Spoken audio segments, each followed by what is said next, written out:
Hello, everybody. Welcome back to the first video in a while here for Don Sports. I am Gabe, and we are going to be doing a recap of some of the sporting events from yesterday, Monday, March 16th. 16th. Happy St. Patrick's Day. This is going to be a late release. I had no school today. I hope I'll have at least a delay tomorrow. Are we going to have that? Probably not, but I mean, hey, you can always hope for the best, can't you? So I mean, like, overall, I think that it was a good day in sports yesterday. But I will not be covering the MLB spring training or any of that stuff because those are just exhibitions. The only baseball I will be covering will be the World Baseball Classic. But we'll jump into that later. First, let's get on to soccer. To start it off, we have um, Cremonese hosting Fiorentina. Also, if you're not a fan of soccer, just skip ahead to whenever I stop talking about soccer. But if you're an Americano fan, this is basically the same game as a Maction game between Bowling Green and Ball State on a Tuesday night. So it's not going to be the greatest appeal. Who am I kidding? Everybody loves some action. But to start it off, some stats from Cremonese in Fiorentina.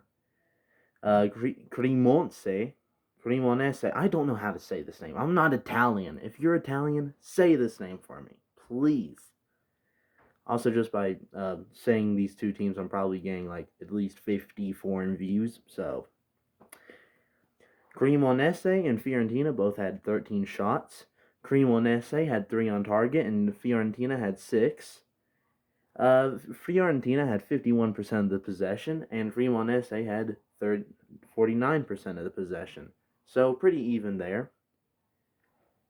And Fiorentina had 372 passes to Cremonese's 341. The final score was 4-1. And before I say the winner, let me just say that this game was a relegation battle. If you don't know what that is, basically, it's not to go down to a lower tier. It's like if a Big Ten team like Northwestern was fighting against Purdue to not go to the MAC. Then from the MAC, you'd get like Miami, Ohio, or NIU going up. So, Cremonese had 24 points to, 24 points to Fiorentina's 25. So basically, a win would put Cremonese. Oh my gosh, I can't speak. Hold on. If Cremonese won, then they would jump ahead, and Fiorentina, I think, would be the team that would go down and try to fight to not be relegated. If Fiorentina won, then they would jump to a 4-point lead over Cremonese and would stay ahead. But a tie, which did not happen, but a tie would basically just have it say the same, honestly. But I mean, I'm going to have to look at this camera more because I'm looking to the middle. So,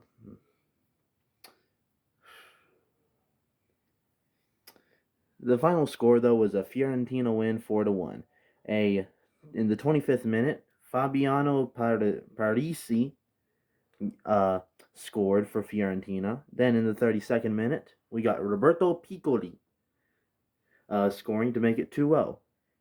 And that was the score going into halftime, 2-0 Fiorentina. Coming out at the 49th minute, we had Dodo for Fiorentina score to make it 3-0. This game's getting out of hand. Well, here comes David Okereke. Man, these names, golly. But he scored in the 57th minute for Cremonese. Make it 3-1. Comeback is on. No, it's not. 70th minute. Albert, I can't even say that. What is that? Gudmundsson. I don't know. I think he's Swedish or something. Probably is, but he scored in the 70th minute for Fiorentina. Make it 4-1 Fiorentina. So, and that was how it ended. 4-1 Fiorentina. Fiorentina is now 16th in the Serie A and stays above the relegation zone, while Cremonese still sits at 24 points and is in the relegation zone, which it's mainly between them and Lecce now. But let's move on to our next game in La Liga. By the way, if I'm looking down, it's because I'm looking at this tablet to see all the stuff for each game. So, I mean, it's going to be kind of easier. So, yeah. Next up, to our second match of the three this day that we're going to cover for soccer, we had Rayo Vallecano and Levante in La Liga in España. Anyways, in the 53rd minute of the game, a Rayo Vallecano player got a red card, sent him off. A red card is basically an ejection, if you don't know that. Before that, we had Carlos Espi for Levante score in the 41st minute. At halftime, it was 1-0 Levante. I forgot to look up the standings for this one. Hold on, give me I'll just cover this first. In the 90th minute plus 4, basically the 94th minute, the plus 4 is extra time because, soccer's weird like that. Rayo Vallecano tied it up, and nobody else could get the upper hand, and it ended 1-1. Because, hey, who wouldn't want to spend money on to watch an hour and a half of game to watch a tie? Yeah, that's lovely. Forgot to say the player who scored for Rayo Vallecano was Pathi Cis. The stats for this game were 16 shots for Levante to Rayo's 15, 5 shots on target for Levante, 4 for Rayo. Possession, though, was in Rayo's favor, 55% to 45. The passes, 429 for Rayo to 302 for Levante. This is some great ball movement. Pass accuracy was in Rayo's favor, though, 81% to Levante's 79%. Both had 10 fouls. And that's basically it. I don't need to cover offsides or corner kicks. Nobody cares about that. They only care about goals. And actually, let me look up the standings. Coming into this, Rayo Vallecano had 31 points, sitting in number 15.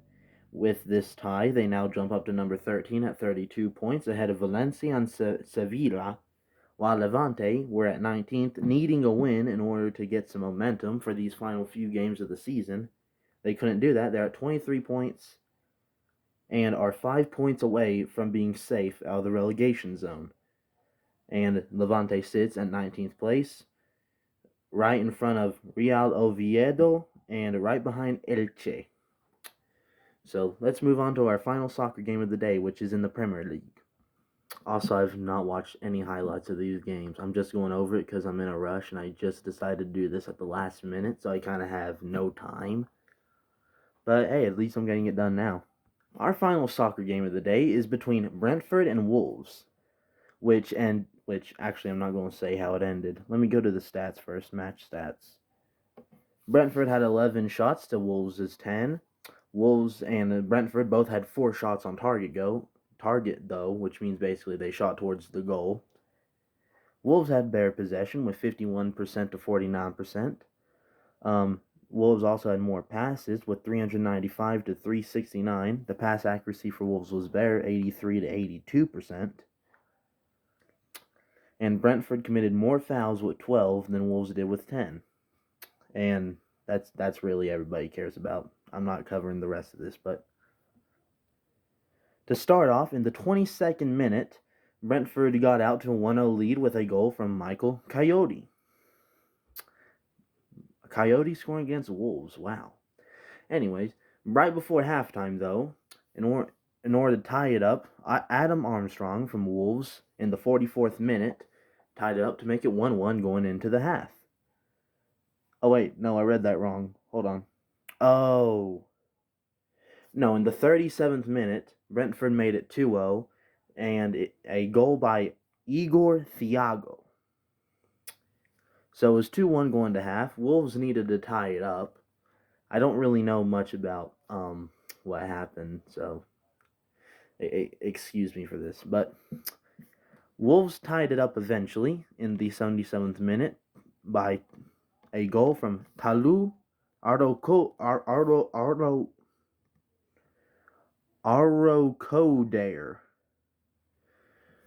Golly, and I thought Baylor had some wicked names on its team.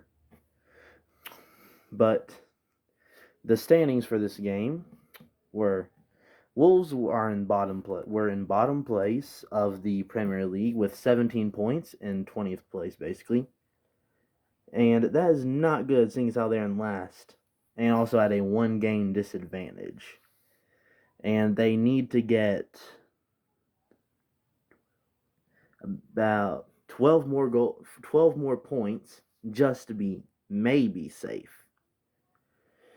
Things are not looking good. I feel like Wolves are definitely getting relegated. Who am I kidding? They're definitely getting relegated.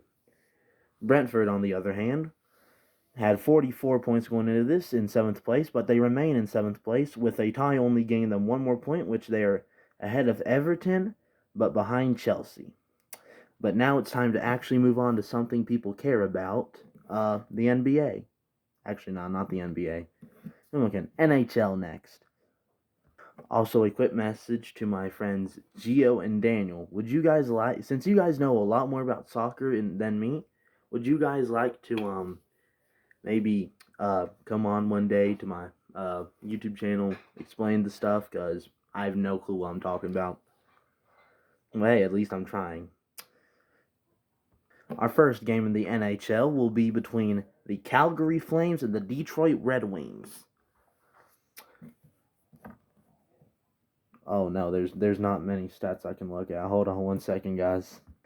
Thank you to the NHL summary on their website, because otherwise I would not have been able to find all this. But for Detroit, Patrick Kane scored twice, and Alex DeBrincat had 3 assists to help the Red Wings defeat the Flames 5-2 at Little Caesars Arena on Monday. Shout out to the NHL. They wrote this first. I did not write this. I'm just reading this. Go check out their website and go look at all this if you want to. But Detroit is now a point ahead of the Boston Bruins, who have one game in hand, for the first wild card into the Stanley Cup playoffs from the Eastern Conference. You know, I'm going to have to start speeding this up because I don't know when I'm leaving, so I'm just going to have to speed this up. Sorry for if I'm going to be going a bit faster this. I'm not going to be reading anything. I'll do better next time. I'm not prepared for this. I should have been more prepared. I'm sorry, guys. But the New Jersey Devils defeated the Boston Bruins 4-3, which went to overtime.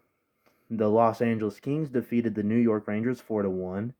The Utah Mammoth defeated the Dallas Stars 6-3, and the Pittsburgh Penguins beat the Colorado Avalanche 7-2. Which let me go to the standings actually real fast. At least that'll be something I can look at for y'all. In the Atlantic Division, the Buffalo Sabres are ahead of the Tampa Bay Lightning 88-84 in terms of points. But the Sabres also have 2 games in hand, which means if the Lightning can win their 2 games, they will go ahead of the Sabres. In the Metropolitan Division, the Carolina Hurricanes, go Canes, are leading by 7 points ahead of the Penguins with a game behind Pittsburgh, which means we're basically at a very good advantage right now. Not surprising, seeing as how the Canes are just that good. We're just better. I don't know what I'm saying. I don't watch hockey. I only watch in the playoffs, man. I don't watch hockey. I can't find any time to watch it. In the Central Division, the Colorado Avalanche are 1 game behind the Dallas Stars, but also lead the Dallas Stars by 3 points. And in the Pacific Division, it's a very close race. The two teams at the top the Ducks. I forgot who the Ducks are. Uh, Shout out to my Ducks fans. I don't know who you. Oh, Anaheim. That's right. Anaheim leads Vegas by 1 point. Both have played the same amount of games, but it looks like Anaheim's going to win the. Actually, I don't know. I don't know how many games are left. I'm sorry. I'm just not good at this at the moment. Please forgive me. I am doing terrible right now. I know. Also, before I do anything else, just a reminder tonight, St. Patrick's Day, we have the March Madness starting. The greatest tournament on earth. Hands down. It's better than the World Cup. That's a hot take for everybody else in the world. If you're in America, then it ain't a hot take. It's the truth. The first four starts tonight at 6:40. We have the Howard Bison and the UMBC Retrievers in a first four, followed by the Texas Longhorns and the NC State Wolfpack.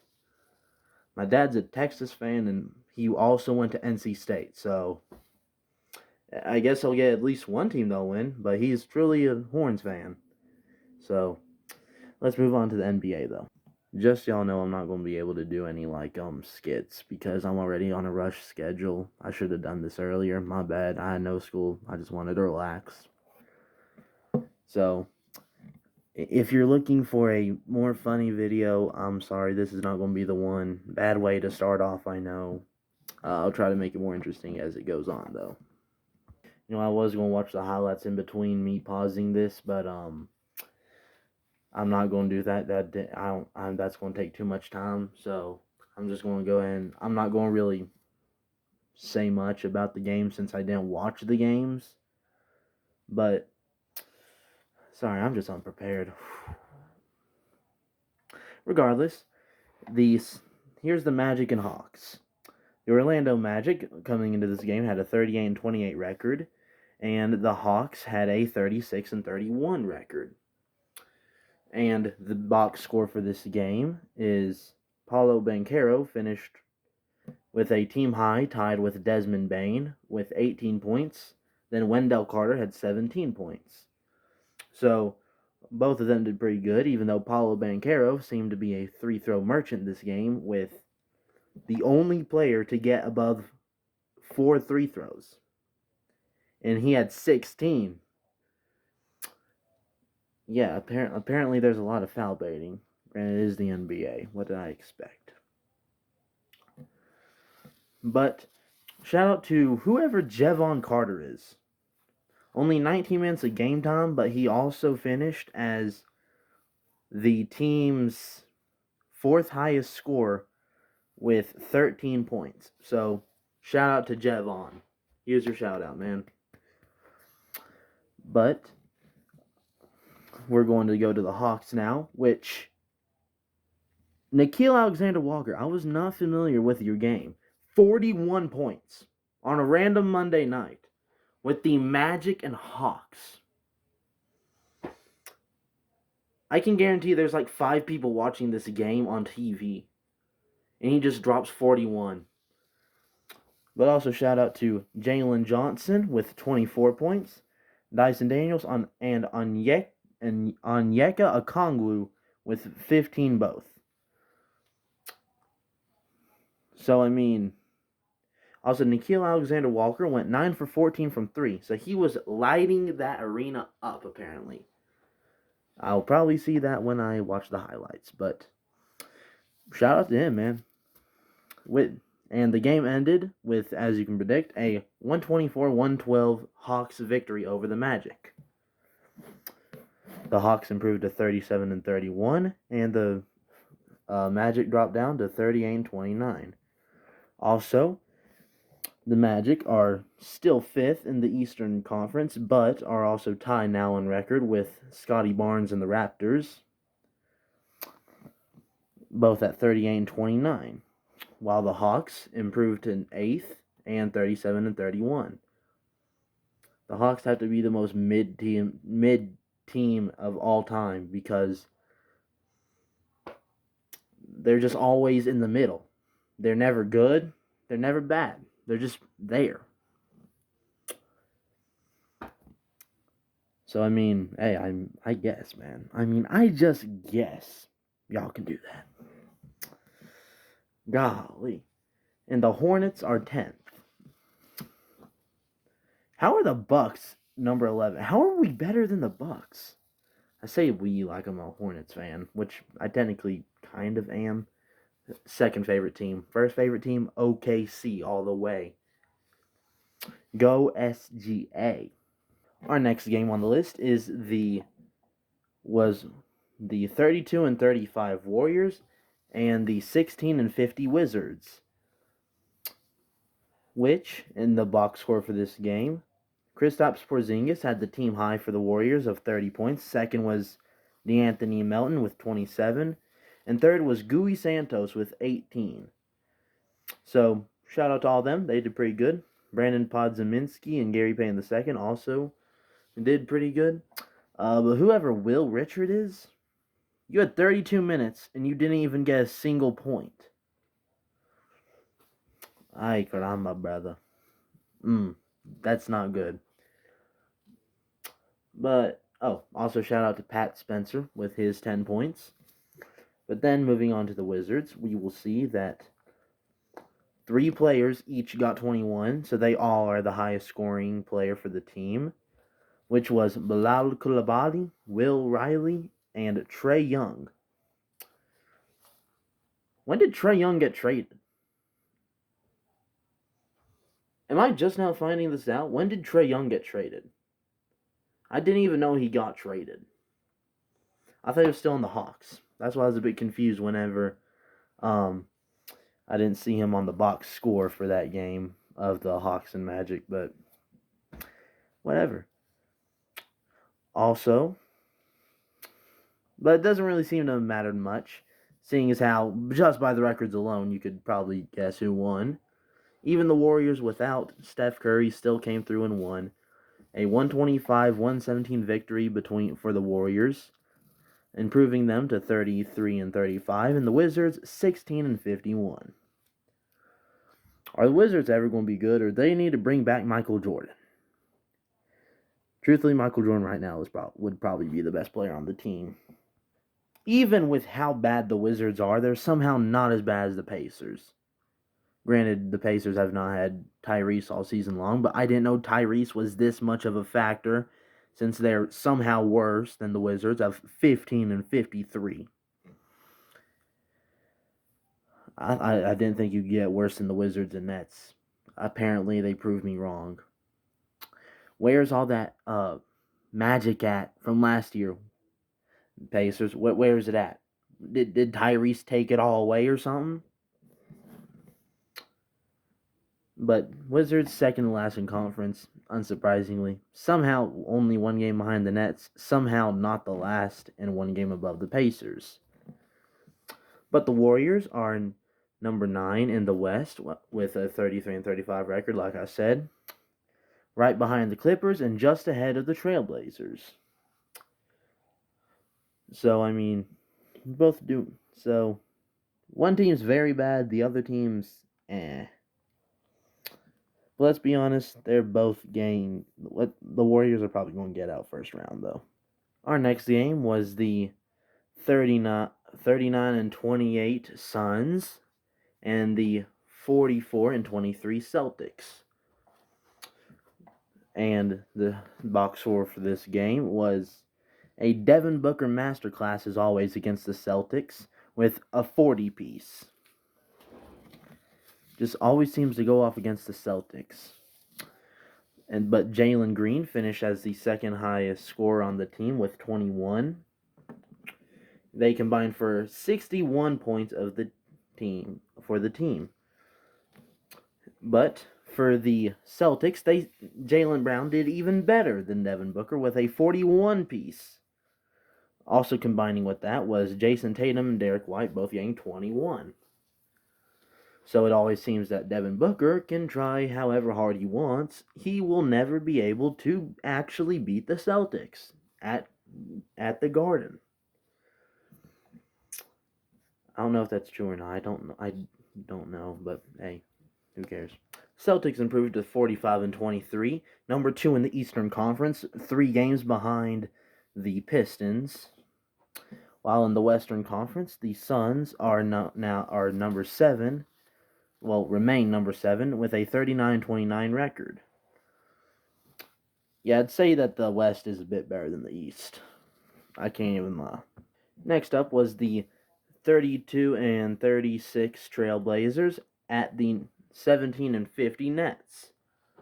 For the Trailblazers, the high scores on the team were Denny Advia and Tumani Kamara, both with 18 points, while Chris Murray and Donovan Clingan both had 14, and a 12-piece from Jeremy Grant. For the Nets, the highest scorers were Ben Seraph and Tyson Etienne. No, never mind. Chaney Johnson was the highest scorer for the Nets with 17, but the 15 pieces both went to Ben Seraph and Tyson Etienne. While with the 12 piece was Nick Claxton, and I don't know where Michael Porter was at.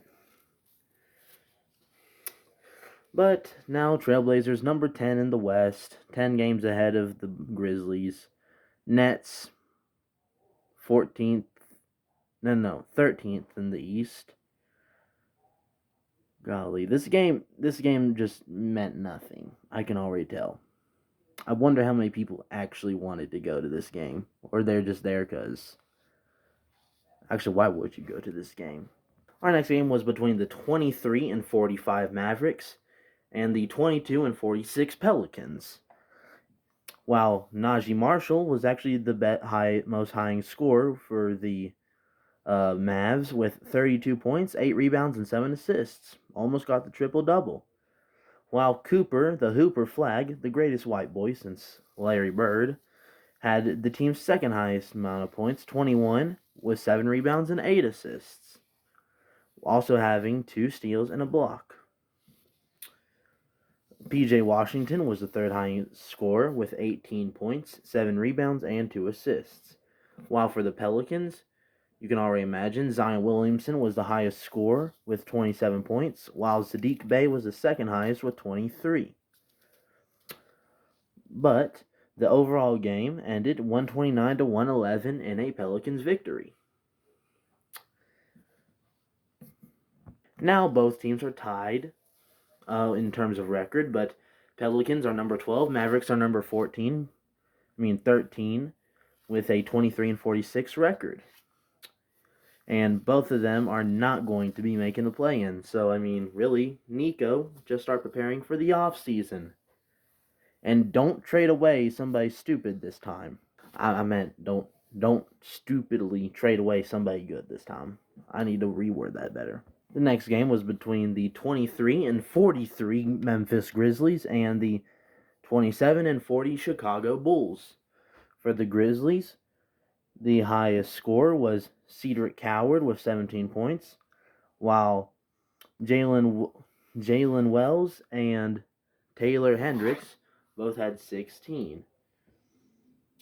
Also with a 13 piece was Olivier, and I can't even see the rest of the name. My bad, brother. But the Bulls, their highest score was Mattis Buzelis with 29 points.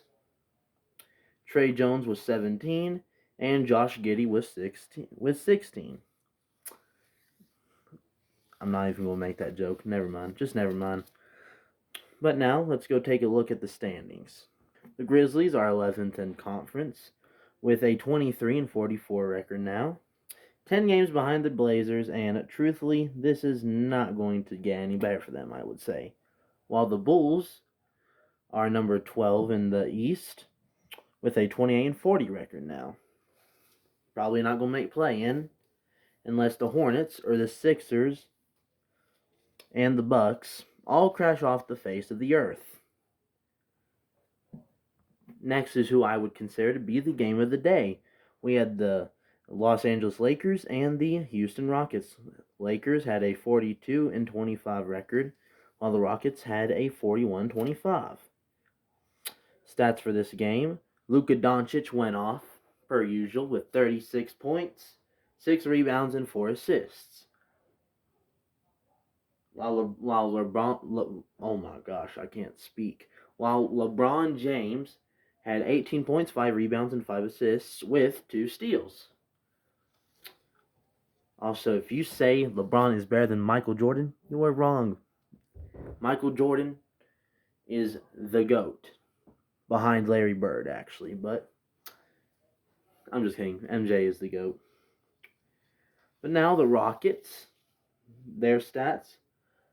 The highest score was Amen Thompson. No, the highest score was actually Jabari Smith with 22 points. Then Amen Thompson with 19 and Kevin Durant with 18. Final score, though, was 192. Lakers over Rockets. And if this pulls up, Lakers are third in conference with a 43-25 record, and the Rockets are fourth with a 41-26 record. So pretty evenly matched, but Lakers have a 2-win advantage, but are still 7 games behind the Spurs. I know this has been a bad video so far. I know it has.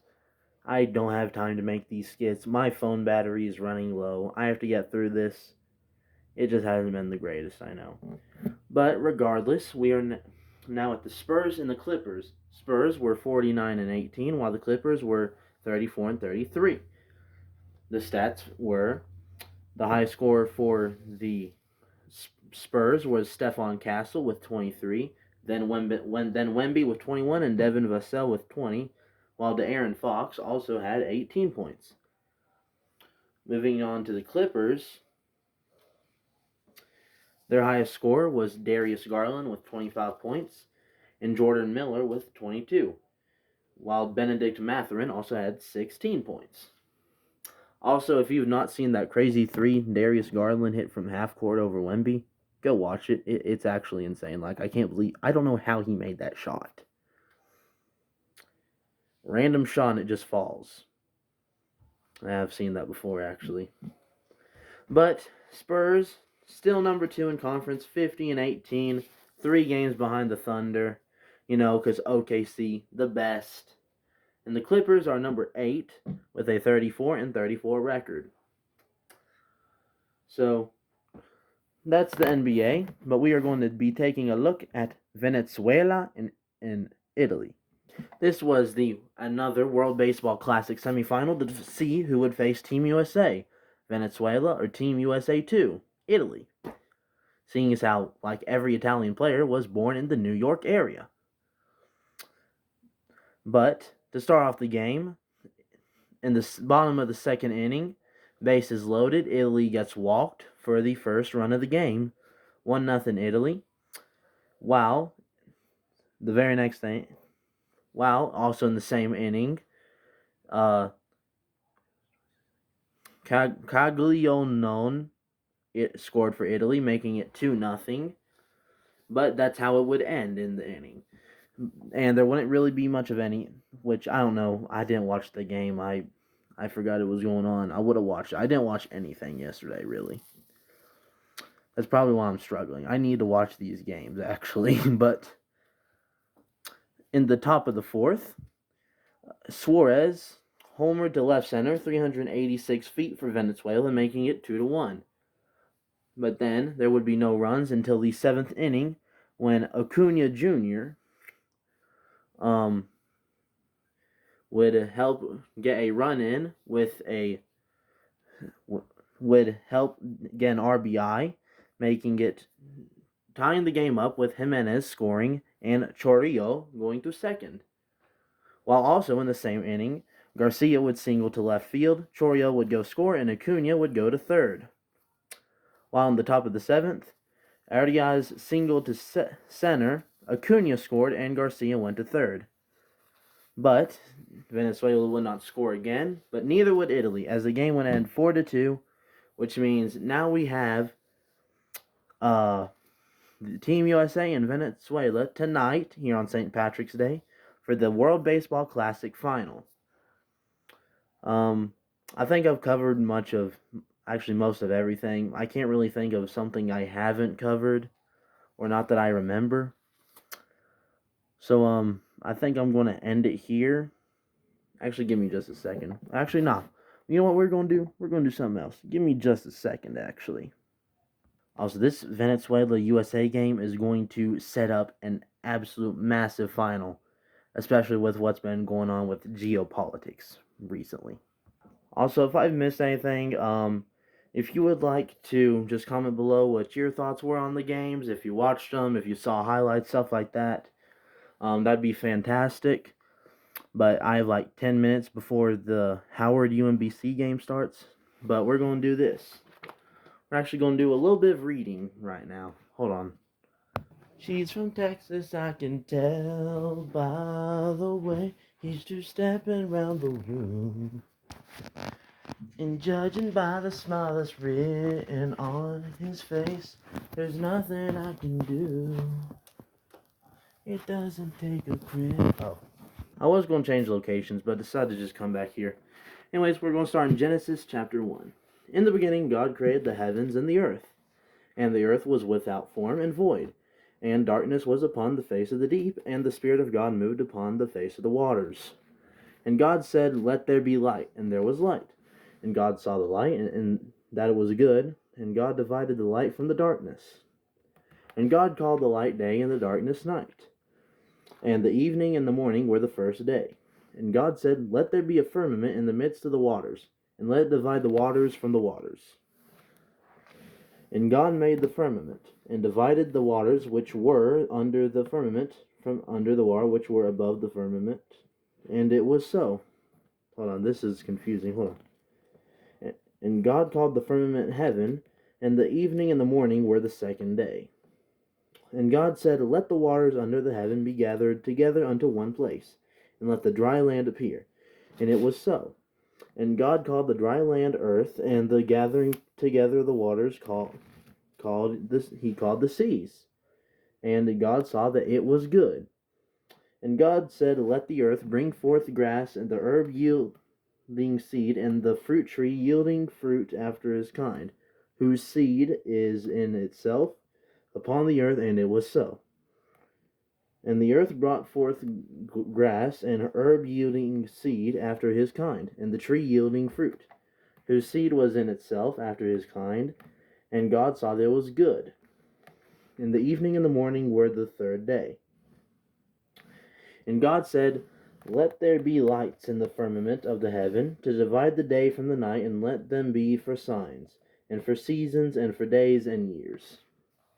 And let them be for lights in the firmament of the heaven, to give light upon the earth." And it was so. And God made two great lights, the greater light to rule the day, and the lesser light to rule the night. He made the stars also.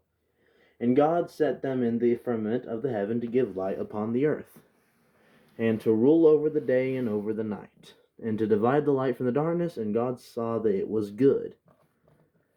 And the evening and the morning were the fourth day.